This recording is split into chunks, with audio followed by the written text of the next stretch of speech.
இக்கதை 2200ஆம் ஆண்டுக்கு மேல் உள்ள காலகட்டத்தில் நடப்பவை போல் சித்தரிக்கப்பட்டுள்ளது. அதனால் இப்போதுள்ள மக்களின் புரிதலுக்காக தற்போது பயன்பாட்டிலுள்ள வார்த்தைகளும் பெயர்களும் பயன்படுத்தப்பட்டுள்ளது.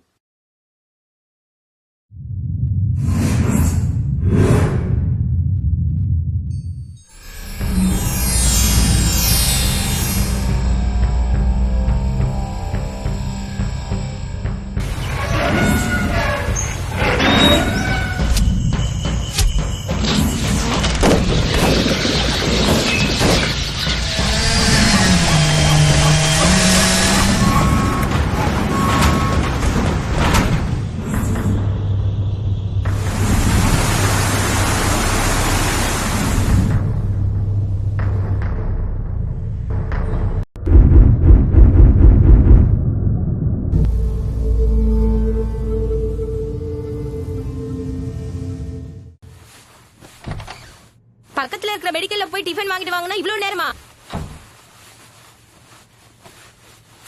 அவன் உசுறு போச்சு வந்தது பெருசா போச்சு, நீ வேற. ஐயோ என்ன ஆச்சுங்க? டிஃபன் வாங்கிட்டு வர்றப்ப திடீர்னு மூச்சு விட முடியாம அப்படியே நின்னுட்டேன். சுத்தி முத்தியும் பார்த்தனா என்னையும் மீறே நிறைய பேர் அங்கங்க உட்காந்துகிட்டு இருந்தாங்க. கொஞ்சம் பேர் அப்படியே கீழே விழுந்துட்டாங்க. என்னாச்சுன்னு விசாரிச்சா நம்ம ஆக்சிஜன் ப்ரொடக்ஷன் பிளான்ட்ல ஏதோ சின்ன ப்ராப்ளமா. சரியானதுக்கு அப்புறம் தான் வந்தேன். உங்க கோபத்துக்கு காரணம் எல்லாம் இவங்களாலதான். நம்ம தாத்தன் பாட்டன் முப்பாட்டனுங்களும் அவங்களோட சேர்ந்த வாழ்ந்தவங்க தான். நான் பெரிய பணக்காரனா நீ பெரிய பணக்காரனான்னு பந்தா பண்ணிக்கிறதுக்காக பூமி தாயவே கூறு போட்டு அழிச்சு நாசம் பண்ணி சம்பாரிச்சு வச்சுட்டு போயிட்டானுங்க. பணம் இருந்து என்ன பண்றது? வீட்டுக்கு அழகா 4 பொருள் வாங்க வைக்கலன்னா அது கூட கிடைக்க மாட்டேங்குது. அதனால நான் என்ன நினைக்கிறேன்னா, இப்ப மரத்தை வெட்டினவன அதே மாதிரி வெட்டி கொன்னு மரண தண்டனை கொடுக்கறாங்கல்ல, இந்த சட்டத்தை 1950ல இருந்து 2050 வரைக்கும் வாழ்ந்த நம்ம முன்னோர்கள் ஒரு சிலருக்கு கொடுத்து கொண்டு இருந்தா கூட நமக்கு இந்த நிலைமை வந்திருக்காது. ஆமா, ஏன்னா அவங்கதான் அதிகமா இயற்கை வளங்களை அழிச்சு நாசம் பண்ணிட்டாங்கன்னு வரலாறு சொல்லுது இல்ல. இன்னும் என்னென்ன அனுபவிக்க போறோமோ. இந்த அப்படி இப்ப நம்ம முழுங்குவோம். இதெல்லாம் சாப்பிட்டு வாழ்றதுக்கு சத்தெல்லாம் போல இருக்கு. ஏங்க காலையில அவசரமா பேசுறீங்க? சரி குடு, முழுங்கி தொலைற. கொஞ்சம் இருங்க, பக்கத்து வீட்டுல 100 மில்லி தண்ணி கடனா கேட்டிருக்கேன், வந்ததும் சாப்பிடலாம். ஏன் இங்க இல்லையா? இன்னையில இருந்து ஒரு குடும்பத்துக்கு 1 லிட்டர் தண்ணி தானா, அதுவும் நான் போறப்போ தீந்து போச்சு. இருங்க போய் வாங்கிட்டு வரேன்.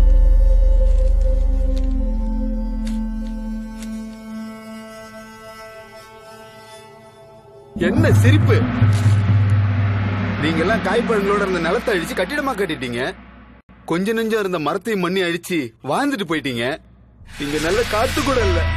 அதனால ரப்பர் கொண்டுக்குள்ள ஆக்சிஜனை விட்டு பாதுகாக்கப்பட்ட விலங்கு மாதிரி வாழுறோம். அது மட்டுமா, நாங்க பிறந்ததுல சாப்பாடு என்ன தெரியுமா? இந்த மாத்திரை தான். இதத்தான் சாப்பிட்டு சாப்பிட்டு வாழ்ந்துட்டு இருக்கோம். இந்த மாத்திரையை முழுங்குறதால பல வியாதிகள் வருது.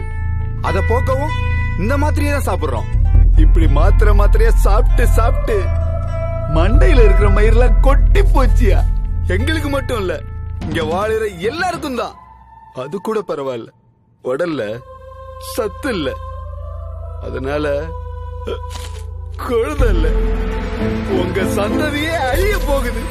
பணம் பணம் பணம்னு பணத்தை சேர்த்து வச்சுட்டு போனீங்களே, எதுக்கு? அதை வச்சு லாக்க வழிக்கிறதுக்கா? உங்களால 100க்கு 70 பேருக்கு குழந்தையே இல்ல.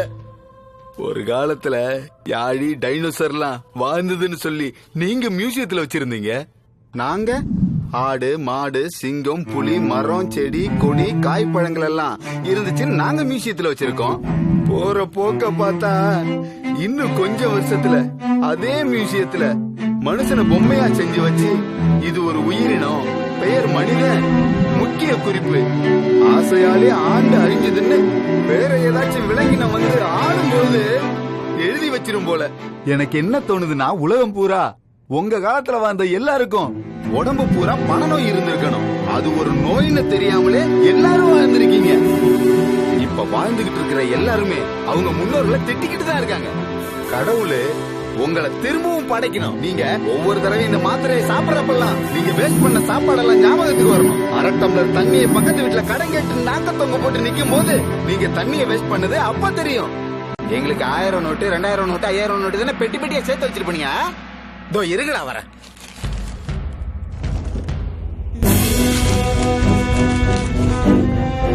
அதை விட உங்களுக்கு 1 லட்சம் ரூபா 2 லட்சம் ரூபா 10 லட்சம் ரூபா நோட்டுக்கெல்லாம் வண்டி வண்டியா கொடுக்குறோம். என்னங்க உங்க பணம் போய்க்கிறீங்களா?